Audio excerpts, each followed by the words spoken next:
കഴിഞ്ഞോ? നിങ്ങളുടെ ആട്ടം കഴിഞ്ഞോ? കഴിഞ്ഞോന്നാ? നിങ്ങളും നിങ്ങളുടെ അച്ഛനും കൂടി ഈ വീട്ടിൽ അങ്ങ് പുറത്തോ. ഞാൻ എന്തിനാണ് ഇവിടെ ജീവിക്കുന്നത്? എന്നെ കല്യാണം കഴിച്ചോട്ട് വന്നിട്ട് 7-8 മാസമായി. ഇതുവരെ നിങ്ങൾ ഗൾഫിൽ കിടന്ന് കഷ്ടപ്പെട്ട് അയക്കുന്ന പൈസ എന്റെ അക്കൗണ്ടിൽ വന്നിട്ടുണ്ടോ? ഇല്ല. എല്ലാം നിങ്ങളുടെ അച്ഛന്റെ അക്കൗണ്ടിൽ. എന്തുമാത്രം നല്ല നല്ല ജോലിക്കാരുടെ ആലോചന എനിക്ക് വന്നാന്നറിയാമോ? അതെല്ലാം ഞാൻ വേണ്ടാന്ന് വെച്ച് ഒരു ഗൾഫുകാരനെ കഷ്ടപ്പെട്ട് കല്യാണം കഴിച്ച എന്തിനാ? നിങ്ങൾ കഷ്ടപ്പെട്ട അവിടെ നിന്ന് പൈസ അയക്കുമ്പോ എനിക്ക് ഇവിടുന്ന് ദൂർത്തടിക്കാമല്ലോ എന്ന് ഓർത്തിട്ടാ.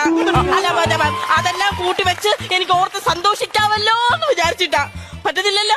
ഇപ്പോഴെന്താ കുഴപ്പമെന്ന് പറയാന്ന്? ഇതിന് രണ്ടിലൊരു തീരുമാനം എടുത്തില്ല എന്നുണ്ടെങ്കിൽ ഞാൻ അച്ഛനോട് വിളിച്ചു പറഞ്ഞിട്ടുണ്ട്, ഞാൻ എന്റെ വീട്ടിൽ പോകും.